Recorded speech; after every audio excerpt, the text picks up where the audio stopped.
A música começou, um rock leve, cheio de vibrações de um baixo, sensual e escuro. Ela apareceu, as luzes iluminando cada pedaço do corpo esguio, duro, cheio de carnes nas partes certas. Do lado de fora, a calçada era moradia para panfletos de mulheres nuas e bitucas de cigarro. Charlie fumava, as mãos no bolso, esperando que ela saísse do clube. Já fora à casa de Viking e deixara a grana com ele. Então jantou numa lanchonete e ficou enrolando até o horário de Rocket sair do pit. Sabia que tudo aquilo era uma péssima ideia, mas acionou a voz que lhe assegurava que não era grande coisa. Só um homem conversando com uma mulher. Ela apareceu, saindo do clube com duas amigas, todas vestidas com pouquíssima roupa, muita maquiagem e cabelos encaracolados com ferros estilo babyliss. Ele atirou o cigarro na rua e se aproximou dela, coração acelerado. Rocket? As três pararam de conversar. Ela deu um sorriso tímido, de obrigação, de negócios. Tão próxima, era ainda mais linda. A luz verde do coqueiro de neon da fachada do Sunset mudava de alguma forma, como se fosse de outro planeta, como se fosse inatingível. Sou Charlie Retorini, trabalho para Tony Konichi. As amigas lhe deram um olhar, depois beijos na face e saíram. Prazer, foi o que ela disse, apreensiva. A voz era rouca, mas feminina. Sobrancelhas retas, olhos grandes, castanhos, alertas. Vi você dançar, é muito boa. Não sabia o que dizer a ela, mas sabia que não era aquilo. Ela forçou um sorriso de lábios fechados. Obrigada. Posso te levar para jantar? Ela olhou em volta, parecia cansada. Tudo bem. E pela expressão, Charlie percebeu que ela estava entendendo aquilo errado. Eu não estou tentando te intimidar. Realmente queria jantar com você, mas só se você quiser. Ela olhava para ele com dúvida. Charlie entendeu que um homem na posição dele praticamente fazia o que quisesse com ela. Seus empregadores eram conectados aos Konichi e ela não parecia ingênua, de forma que sabia que estava nas mãos dele.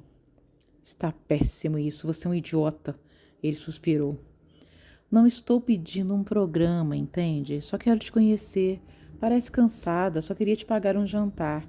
Mas não vou ficar bravo se você recusar, eu prometo. Ela olhou para baixo. Um homem passou com um jeito de babaca e deu uma volta para olhar para ela, andando de costas. Olhos no corpo semi-exposto. Charlie só teve que olhar para ele. Cai fora, seu merda. O homem virou rapidinho e apertou o passo. Nesse caso, ela falou baixo, peço desculpas, mas eu prefiro ir para casa. Dancei bastante hoje. Tudo bem? A decepção teve um gosto amargo em sua boca. Claro, precisa de algo? Uma carona, qualquer coisa? Não, obrigada. Ela virou as costas para ele e saiu andando. E ele ficou lá, na calçada, sentindo-se um idiota. Como faria para que ela baixasse a guarda? Tony convocou uma reunião na terça-feira seguinte. Estiveram em Nova York por uma semana para uma conversa com o chefe da família Ginotti. Uma das 5 poderosas, na qual a Konichi era uma espécie de subsidiária. O clima do escritório era tenso e era a primeira vez que Charlie ia numa reunião importante lá dentro. Tony investira num cara, amigo de Vinnie, que fazia uma checagem semanal para descobrir se havia um grampus no escritório. Nos últimos anos, o FBI investira tanto em eliminar a máfia em Las Vegas que todo cuidado era pouco. Charlie se preocupava com aquilo. Tudo ficara mais tenso depois que Donnie Brasco, o agente infiltrado numa das 5 famílias que testemunhou contra muitos poderosos da máfia. O agente em questão teria uma sentença de morte pairando sobre sua cabeça como uma nuvem de sangue, pelo resto de sua vida. Charlie sentia, como todos os outros, a pressão pela forma como haviam começado a conduzir os negócios, entre quatro paredes, na forma como os livros estavam fechados, e nenhum novo membro estava sendo feito. Nos olhares mais desconfiados e na forma como algumas palavras deixavam de ser pronunciadas. E é claro que Viking suava por baixo do terno agora, embora seu rosto permanecesse impassível, como de costume. Regras tradicionais que haviam relaxado nas últimas décadas voltaram com tudo. Não se entrava mais para a família, tendo apenas a participação num assassinato, como Charlie, que fora testemunha e cavara uma cova. Naqueles novos tempos, só um assassinato ordenado pelo chefe provava a lealdade. Antes, os caras diziam federais. Hoje, a palavra não era dita se não fosse flanqueada por palavrões. Os preferidos deles pareciam ser federais chupadores de pau, malditos federais viados, federais que comem a própria mãe. Tony esperou Mickey fechar a porta. Charlie observou a turma completa. O chefe atrás da mesa de mogno, o subchefe sentando-se na poltrona de couro com um puxar elegante nas calças, o consigliere Frank, o contábil, Sr. Pitt e os Caperegimi, Viking, Frey e Vini. Charlie ainda era um soldado, mas um tão fiel que, como Fabrício, agora fazia parte das reuniões. Vamos começar. Tony falou num tom comedido, de alguém que não precisa mostrar autoridade. Em primeiro lugar, hoje temos conduzido nossos negócios nas ruas e investimentos paralelos. Isso nos trouxe lucros, mas enfraqueceu o coração do nosso negócio, o Cassino Bayside, que, como todos aqui sabem, herdei da família Gnott, para conduzir os negócios aqui em Vegas, de forma legítima e inquestionável. Vocês também sabem que a Cosa Nostra está sendo expulsa daqui, como um auxílio dos filhos da puta desgraçados como o federal que recentemente foi a público contando os nossos segredos. A pressão é real, não se enganem, e não é passageira. Ele examinou as próprias mãos por um tempo. Estão investigando a gente. Isso vai exigir algumas mudanças de comportamento. Os livros estão fechados por tempo indeterminado. Quem foi feito nos últimos anos, como Charlie aqui, terá que cumprir os mandamentos antigos. O voto completo do Omertá, a cerimônia inteira, os juramentos e um trabalho de execução definido por mim. Os olhos foram para Charlie, e ele fez o que pôde para não mostrar que sentira o gosto da bile na garganta. Viking permaneceu como uma estátua. Claro, Charles deu de ombros. De agora em diante, eu quero vocês no cassino. Quero Frey e Fabrício nas ruas, monitorando todos os golpes, todos os clubes, todas as transações. Isso significa que você também tem alguns juramentos para fazer em particular, Fabrício, porque de agora em diante você é capo regime. Fabrício meneou a cabeça em respeito. Tony fixou os olhos nele. Tudo o que você faz é com autorização minha, entende isso, filho? Os estupros, as torturas, essa merda tem que acabar. Está atraindo atenção demais. E você não é a porra de um assassino em série, mimado. Você é a porra de um conite, capite? Fabrício tinha a mandíbula apertada, mas assentiu, engoliu. Sim, Tony. Viking, você toca as operações de longe, como um gerente, sacou? Vai ficar no cassino. Vai sair quando precisar. Vai monitorar essa merda. Charlie e Vinny, quero vocês no cassino, no salão, de olho em tudo. Vão trabalhar com o gerente do Bayside, Johnny Esposito. Mas eu sou o chefe, entende? Claro, Tony. Sejam espertos. Em qualquer lugar pode ter um federal. Um federal cuzão com um gravador debaixo da roupa. Qualquer pessoa que encontrem com quem interessam pode ser o inimigo. Desculpa, com quem interajam pode ser o inimigo. Sejam espertos. Foi Frank quem falou agora. Há uma outra questão. A lei Rico é um problema para nós. Nos últimos anos, houve um aumento significativo no número de associados nossos que foram presos. O que temos visto é uma tentativa de condená-los por crime de chantagem e extorsão, para que possam condenar Tony pela mesma coisa e assim desmembrar a família para começar a faxina deles. Ainda não sei por quê. Como sabem, só temos informações sobre criminosos pequenos, mas estão chegando bem perto. Todo cuidado é pouco. Toda informação que passam para os soldados precisa ser pensada, medida. Quando esses caras forem em cana, eu quero mais do que lealdade para me certificar que não vão fazer acordos. Quero garantias. A partir de hoje, vocês pressionam. Façam questão de conhecer famílias, filhos, namoradas ou qualquer coisa que possamos usar como ameaça. Ouviram? Charlie assentiu, dimensionando aquilo. Trocou um olhar discreto com Vicky. O medo tinha outra qualidade naquele momento, como se fosse mais afiado, mais brilhante, mais gelado. Charlie, você fica aqui. Os outros podem ir. Chamo vocês quando precisar. Eles se levantaram e saíram em silêncio. Quando a porta foi fechada, Charlie olhou para Tony. Atrás da mesa havia uma janela que bloqueava o mundo exterior por uma cortina branca, que filtrava a luz do sol e conferia ao espaço um aspecto leitoso, a aura do chefe. Ele se levantou e Charlie fez o mesmo. Sabe, quando você foi em cana, senti como uma parte de mim tivesse ido junto. Ele começou. Não pude ter certeza na época do envolvimento do Machado na delação, embora Sully fosse o contato dele, e isso por si já seria motivo suficiente para executá-lo. Confesso que o erro foi meu. Relaxei e confiei demais. Você sofreu por mais de 2 anos naquele inferno, mas agora vai poder sentir um pouco do gosto da vingança. Seu contrato é Henri Petucci. Quero executado em Reno, não em Vegas. E Vinny vai com você.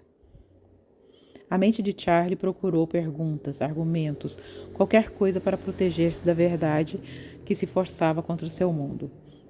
Não teria escolha, não teria para onde fugir. O trabalho tornara-se fácil. Espancar e ameaçar gente escrota, traficantes, homens inescrupulosos. Mas Charlie sabia que assassinato premeditado era um mundo à parte, era um caminho sem volta, era uma mancha em sua alma da qual nunca se livraria. Tony o examinava. Alguma dúvida, Charlie? Não. Ótimo. Então pode ir. Robert virou o rosto para olhar Francesca ao lado dele. Ela sorria para ele, sem maquiagem, a testa brilhando de suor e os cabelos bagunçados ao redor da face. O amor que ele sentia por ela parecia esmagá-lo às vezes. Absorveu os detalhes que a compunham, desde os dentes bem brancos às sobrancelhas escuras e espessas. Falaram de trabalho antes, como sempre, um tópico inevitável para os dois. Ela expressara suas dúvidas, seu nervosismo, e então se entregaram aos beijos que lhe delatavam a preocupação com o outro, o medo do amanhã. Nunca antes ele se sentira com tanto receio quanto ela, mas a reunião do dia anterior parecia ter apertado a corda em volta do seu pescoço. Chegou a hora. Desculpa. Chegou a hora, ela falou baixo, uma mão levantando para acariciar o rosto dele. Vai sentir falta disso e deles, eu entendo perfeitamente. Foram seu mundo por tanto tempo, mas chegou a hora. Ficou perigoso demais, sabe? Ele não falou. Sabia que ela tinha razão. Sempre brincaram com certo pesar de que ela era a razão e ele o impulso. Ele tivera treinamento por muitos anos para trabalhar infiltrado, mas nenhum treinamento ensina uma pessoa a não sentir. Nunca se imaginara vivendo sobre os duros requisitos da vida de um foragido, não se permitira ir tão longe. Aprender a viver um dia de cada vez, para sobreviver naquele mundo podre, acobertado por tantos ternos caros e mitos. Acostumara-se a olhar no espelho e ver Viking A.K., Adam Ross, e não para Robert Wintford. Lidava bem com os pesadelos recorrentes de torturas e olhares de pânico. Já se acostumara ao cheiro e à visão de sangue, mas não tinha certeza se conseguiria se acostumar com a reclusão, com a paz e com o silêncio que o aguardava. Resignou-se porque o olhar dela o implorava. O perfume dela ainda estava no ar, misturado com o cheiro do sexo e hálito orgânico delicioso de sua boca. E como faremos isso? Tenho uma reunião amanhã com o Velwan. Conseguiremos todas as permissões. Vamos fazer tudo direitinho. Você deu sua vida para isso. As paredes estão se fechando e nada é mais sensato que tirar você de lá enquanto ainda pode testemunhar contra Tony, mesmo com as poucas provas materiais que temos. Vai ser foda. Isso vai me destruir. Não sei mais ser eu mesmo, não sei mais como é o mundo lá fora, entende? Fran tinha lágrimas nos olhos quando ele lhe deu um beijo nos lábios. É para isso que eu estou aqui, para te ajudar nessa volta, nessa transição, para te ajudar a encontrar o homem maravilhoso que você precisou esconder aí dentro. Vou deixar Charlie sozinho lá. Robert, você adora o cara, eu sei disso. Mas Charlie é um deles. Não se engane quanto a isso. Era um moleque de visões, com visões de reparação quando entrou nessa. Mas não é mais. Não é mais. A transformação dele já está completa. Ele é 100% filho do pai dele. Fran, isso não é verdade. Não sei se é prudente levar isso para o chefe. Digo, por um lado, gostaria de poder usar Charlie a nosso favor como nosso informante. Por outro, teríamos que explicar porque não contamos que ele sabe sua identidade há anos. Posso perder meu emprego por isso. Seria uma merda sem precedentes. Sem contar que eu não confio nele, não como você. Eu me sinto. Ele virou o corpo, fitou o teto do quarto dela. Deveria ser um alívio, não deveria? Ela deitou a cabeça em seu peito. Ele sentiu o perfume do shampoo, cheiro sintético de fruta. Não, não existe deveria. As coisas são como são, Robert. Charlie flexionou os dedos, olhando para eles. A luz que invadia o carro vinda de um poste na rua. Vini estava tão relaxado contra o assento que parecia um saco de batatas. Estava quente lá dentro. A noite, em volta deles, traiçoeira e deserta, testemunha eterna da capacidade humana de fazer o mal. Vini mexeu apenas os olhos para o retrovisor. Entre, dê o tiro e saia. Nada de conversa, nada de gracinhas, nada de hesitação. Não vai deixar mensagem nenhuma. Vai entrar lá, matar o filho da puta que te mandou para a prisão. Ah, faça assim, hã? Ele suspirou. Vini virou o rosto para encará-lo. Por que você acha que tem que ser fácil? Nada na vida é fácil, garoto. Se for, pode crer que vai mandar a conta um dia. A vida é uma puta. O que ela te dá tem um preço. Essa não é a hora de compartilhar histórias sobre o meu primeiro contrato. E muito menos dicas de como preservar seus tímpanos na hora do som do tiro. Entra lá, aponta e executa o desgraçado. Charlie levantou as mãos. Tá bom, porra. E saiu do carro. Ouviu Vini falar. Eu te amo. Do lado de dentro do carro. Charlie não conseguiu evitar um sorriso fraco enquanto enfiou a mão nos bolsos e olhou para os dois lados antes de atravessar a rua deserta. O diálogo interno fluía com um tom de desespero na voz da consciência. É, vai matar alguém, boio. Foda-se, o cara é um bosta. Vini tem razão, ele me mandou para a prisão e sabia que precisava extrair daquela afirmação tudo o que podia para alimentar sua convicção.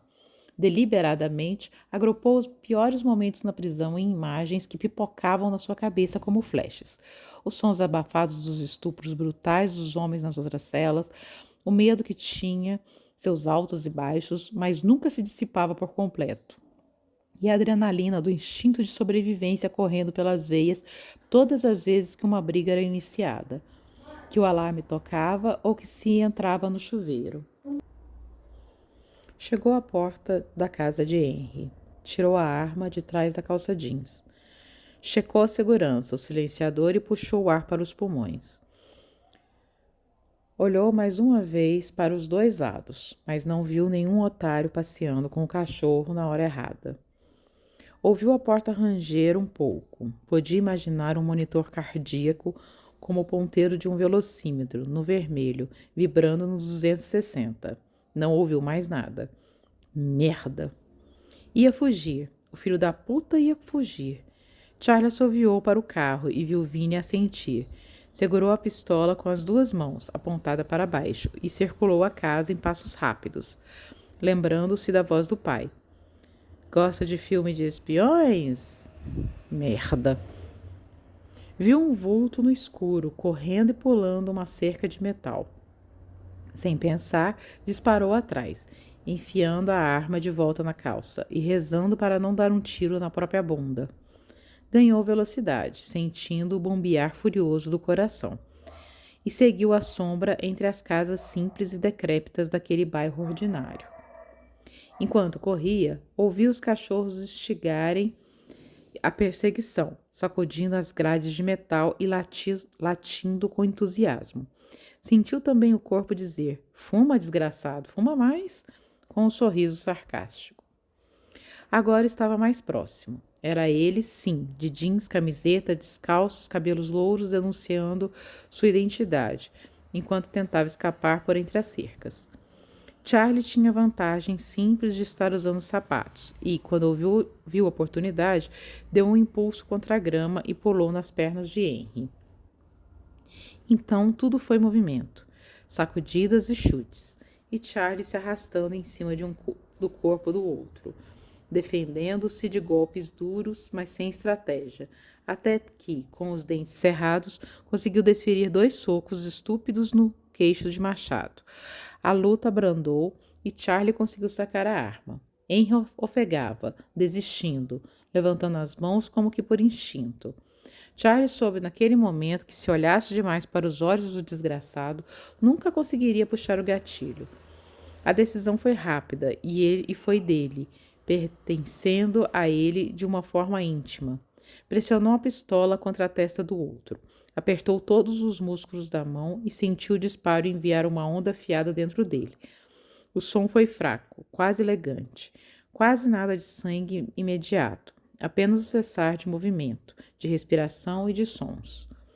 Sentiu o cheiro do tiro, o cheiro da grama e o cheiro de merda recém-liberada que subiu do cadáver mole debaixo de si. Levantou-se tão rápido que quase caiu e deu um olhar em volta. Ninguém. Correu e na corrida sentiu o corpo mais pesado. Perguntou-se se era culpa, cansaço ou medo. Correu, atravessando finalmente a rua e entrando no carro. Vinnie virou a chave e o carro tremeu. O pneu chiou por um segundo, enquanto o carro ganhava velocidade. Charlie ouviu a própria respiração sair em jatos curtos de ar. Fechou os olhos e descansou a cabeça contra o protetor do assento de passageiros. Queria que o coração acalmasse. A adrenalina tinha um gosto de metal. Garante que está feito? Assentiu, olhos ainda fechados. Sim, um tiro na testa queima a roupa. Está feito. Quando o carro entrou na via expressa, Vinnie diminuiu. Olhou para Charlie. Vai vomitar? Não, eu estou bem. E nem ele soube o que aquilo significava. Foi direto para Sunset Beach. Tinha clientela, mas, sendo uma madrugada de quarta, as coisas estavam bem tranquilas por lá. Phil fez uma expressão babaca ao vê-lo, tentando entender se era sexta-feira, já que Charlie estava ali. Quando se deu conta de que Charlie não fora para coletar, o rosto dele demonstrou medo. Rocket, ela está aqui? Phil ficou perdido por uns segundos, então falou. Está. Ela está, sim, Charlie, mas ela ainda tem um cliente. Me dá essa merda aqui. Charlie pegou a prancheta que foram deixada em cima do balcão e viu uma agenda rabiscada, desleixada, onde havia alguns nomes ao lado da palavra Rocket. Brandon G, 9 da manhã. Vicente, 3 da tarde. Joshua D, 6 da tarde. Melinda F, 10 da noite. Chad, 3 da manhã. Pensar que aquilo era tão organizado, que horários eram marcados e anotados numa folha e que ela já trepara com 4 pessoas o desnorteou. Por um segundo, com raiva, pegou uma caneta Bic meio grudenta e riscou o nome de Chad L. Com tanta força que quase rasgou o papel. Devolveu a prancheta a Phil. Onde? Ele estava tão apavorado que nem gaguejou. O quarto roxo. Charlie caminhou pelo corredor que levava ao escritório e virou à esquerda, tomando uma escada estreita até o andar de cima. Uma vez lá, viu o corredor mais amplo que dava acesso a diversos quartos com portas coloridas. Deu um suspiro, sozinho naquele lugar, sabendo que tudo que estava fazendo era errado. Bateu na porta, ouviu um "Entre", a voz dela. Ela lambeu os lábios e girou a maçaneta. Entrou e viu um quarto iluminado apenas por um abajur de cúpula vermelha, dando ao ambiente inteiro o ar clássico de sacanagem. Ela estava deitada numa cama redonda, enorme, de barriga para baixo, as pernas para o ar, lendo uma revista. Quando o viu, sentou-se de forma bem rápida, o hobby de seda ameaçando revelar o corpo macio debaixo dele. Oi, ele falou, tentando parecer amigável. Ela se levantou, equilibrando, como uma profissional, a apreensão e o jeito acessível necessário para o currículo. Oi, é Charlie, né? Estou te incomodando, Rocket? De forma alguma, só estou surpresa. Tomei o horário de Chad. Isso é um problema? Ela balançou a cabeça. Ele viu nos olhos dela que ele passara de 50% ameaça e 50% cliente para 90% cliente. Não, sente-se. Ele andou até a cama e sentou-se, estranhando-a. Ela estava de pé, sorrindo para ele, soltando um elástico do cabelo. Começou a abrir a faixa do hobby, mas ele a impediu com um gesto. Não, espera, senta. Quero conversar com você. Se ela achou aquilo estranho, não demonstrou. Com o mesmo sorriso fechado, sentou-se e olhou para ele com um leve inclinar da cabeça para o lado.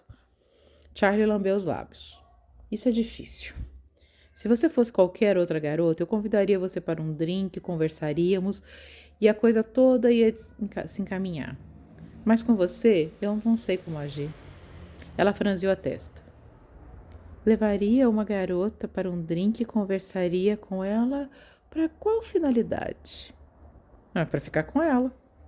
Já pagou o horário. Pode ficar comigo.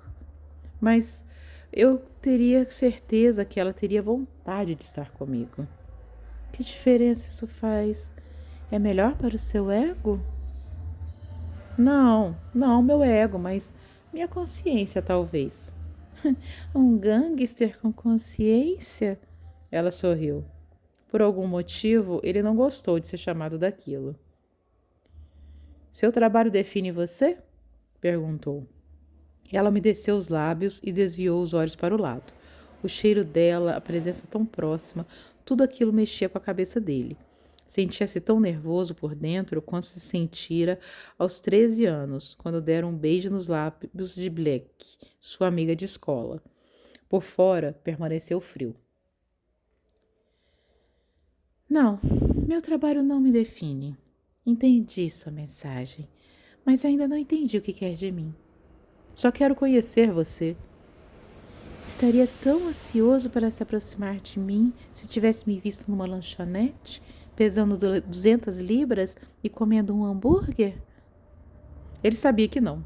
Sabia que seu pau estava tomando as decisões, mesmo naquele momento. Nunca disse que não foi influenciado pelo jeito que dançou, pelo seu corpo. Só quero dizer que é mais do que isso. Não me conhece o suficiente para ter essa certeza. É só o que eu estou te pedindo. Então, eu me abro para você e um dia trepamos sem que você pague. E você fica de consciência tranquila. Seria mais honesto se isso fosse uma transação comercial, Charlie. Você me paga, eu te dou uma noite inesquecível e não vamos mais falar um com o outro. Você tem um cara de um homem que sempre quer mais. Não posso te dar mais do que isso. Quero saber quem você é. Não pode me dar isso? Quem eu sou é a única coisa em mim que não está à venda. É sagrado. É o que me mantém viva.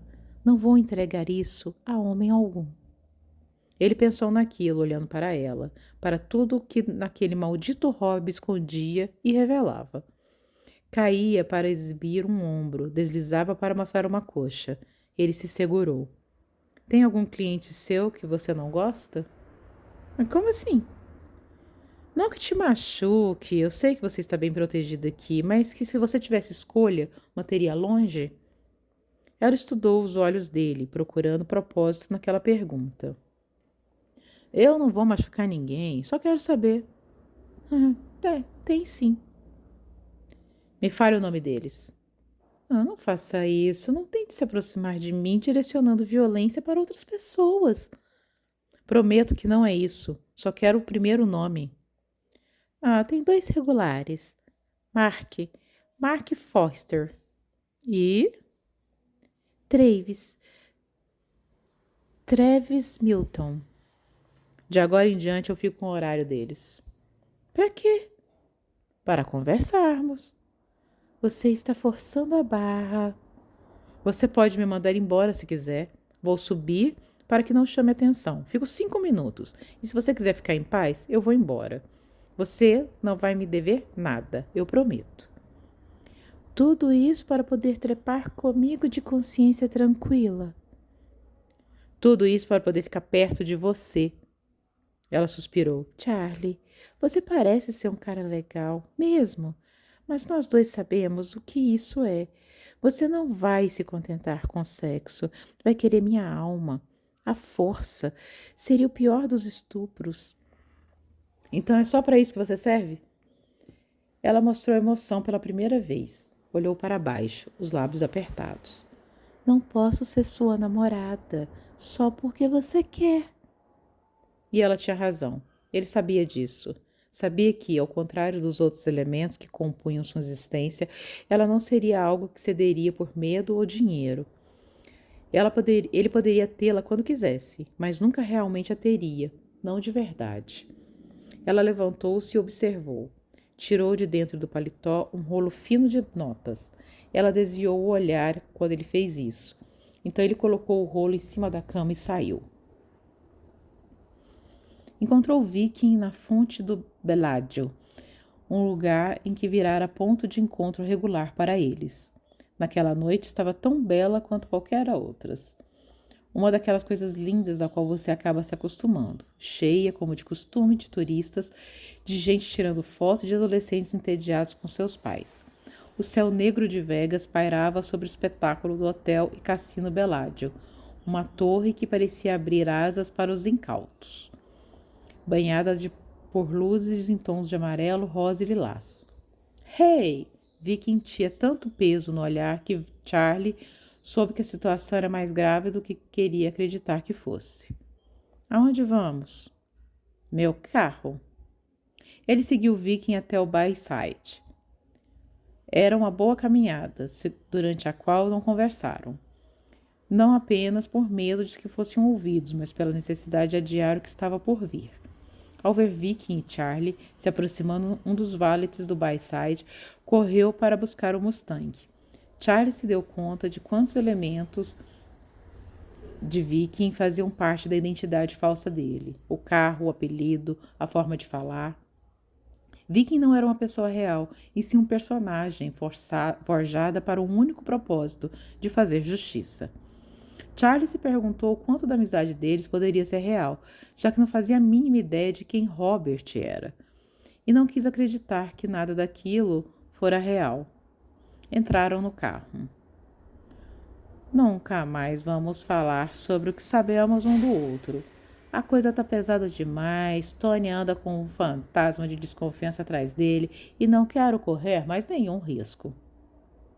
Charlie olhou para as calçadas agitadas da Strip.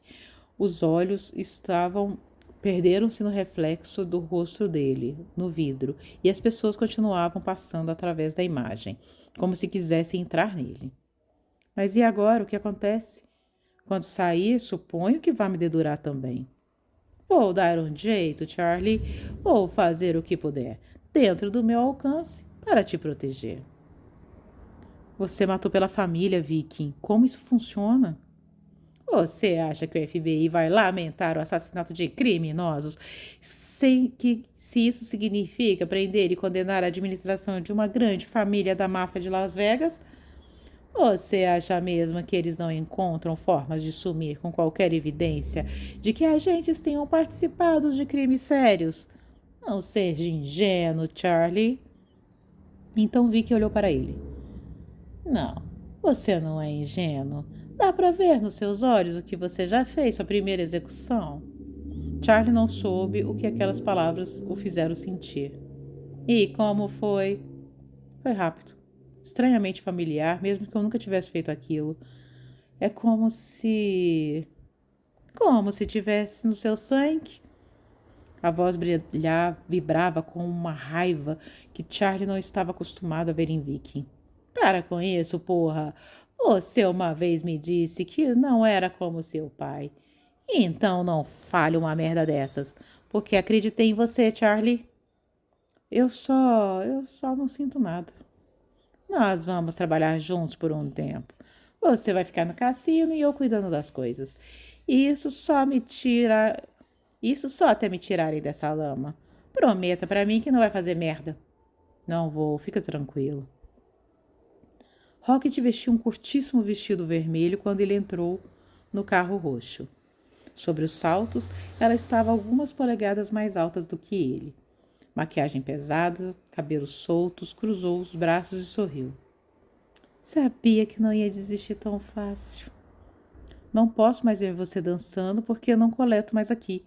Mas tive uma conversa com o Phil e, como prometido, estou substituindo seus clientes lixo. Ela rebolou até uma penteadeira e enfiou um cigarro na boca. Então, vamos conversar? Soprou a fumaça. Ele se sentou na cama, tirou os sapatos e largou-os no chão. Sim. Ela abriu uma pequena janela que dava para o beco abaixo deles. Pegou um cinzeiro de vidro e o carregou até a cama. Puxou o vestido para cima um pouco para que pudesse sentar nas pernas de índio. E ele teve um vislumbre de uma calcinha vermelha de renda. Tudo para tornar a noite ainda mais difícil. Sou o primeiro cara que quer conversar? Não. Acho que cada 10 que entram aqui, um quer conversar. Alguns querem beijar na boca, outros querem só abraços. Te pagam $500 por abraços? Uhum. Isso te diz muito sobre a vida lá fora. Porra! Sinto pena dele, sabe? Mas preciso cobrar. A casa só funciona dessa maneira. Entrego metade do que ganho. E parte disso, suponho, vai parar no seu bolso. Aquilo incomodou. Pareceu uma coceira no pé e ele de mãos amarradas. Tá, então você manda. Ela sorriu. Tudo bem. Virou o corpo e pegou uma caixa pequena em cima da mesa da cabeceira, onde o abajur vermelho ficava. Abriu a caixa e tirou um baralho lá de dentro. Uno? Dizem que só os bons relacionamentos sobrevivem ao Uno. Então, vamos jogar. Vamos ver se consegue perder para uma mulher. A destreza com a qual ela embaralhava fez Charlie pensar num pistoleiro jogando pôquer no Velho Oeste, charuto na boca e barba áspera o suficiente para acender um fósforo. Ela distribuiu as cartas entre os dois. Se eu vencer, ele olhou para ela. Vai me contar seu nome? Ela riu um pouco. Talvez. Não sei ainda. O que eu ganho se eu vencer? Pode pedir qualquer coisa. Começaram a jogar. Charlie olhou para ela durante a partida. Rocket sorria, olhava para ele. Charlie se lembrou da primeira vez em que a vira, o jeito como dançara. Ele colocou a penúltima carta na pilha, mas então ela desceu a maldita carta mais 4, com uma risada típica de desenhos infantis de terror. Merda! Ele pegou 4 cartas do monte, mas o dano estava feito. Em 2 rodadas, ela descartou a última carta e colocou as mãos para cima. Fez um som de chiado imitando os berros de uma torcida gigantesca. Ele não conseguiu esconder um sorriso, o rosto quente de raiva por ter perdido. Ai, ai, o que eu quero? Ela fingiu estar pensando, os olhos para cima, o indicador batendo suavemente contra o queixo. Acho que mereço um poema de amor. Ele fez uma cara para ela e Rocket riu.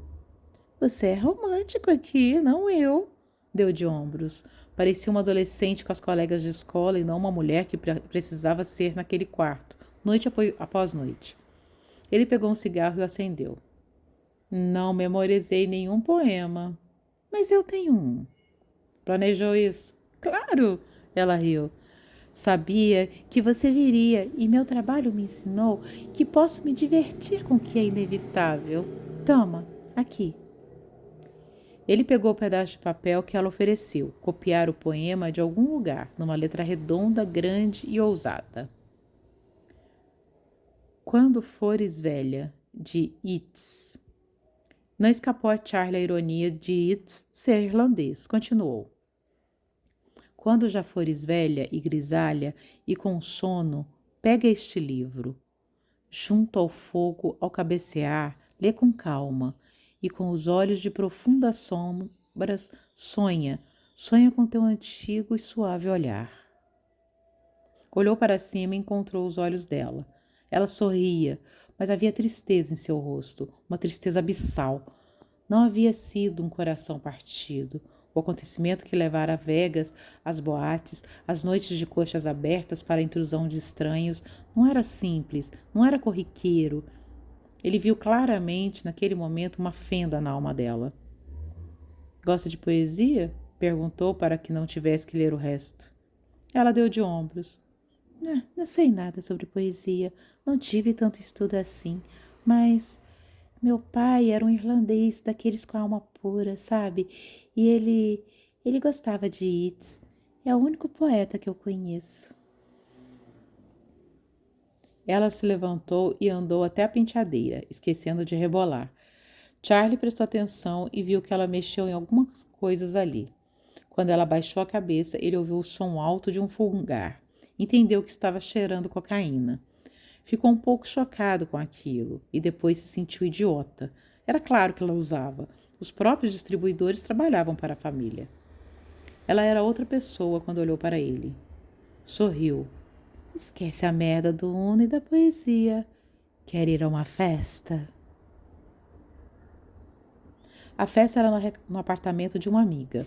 Rocket simplesmente abriu a porta e entrou, puxando Charlie pela mão. Havia pessoas demais no lugar pequeno. Então, ele teve que espremer-se entre elas para andar. A música estava alta, todos pareciam estar rindo, dançando, beijando-se, comendo, bebendo e empurrando-se uns aos outros enquanto batiam papo e contavam piadas. Ele teve um vislumbre de drogas, viu 2 mulheres se beijando no sofá, viu um homem tatuando o pé de uma mulher.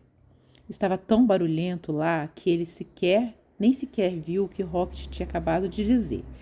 Ela estava apontando para as pessoas com o maior sorriso no rosto, e ele achou que ela estava explicando quem eram.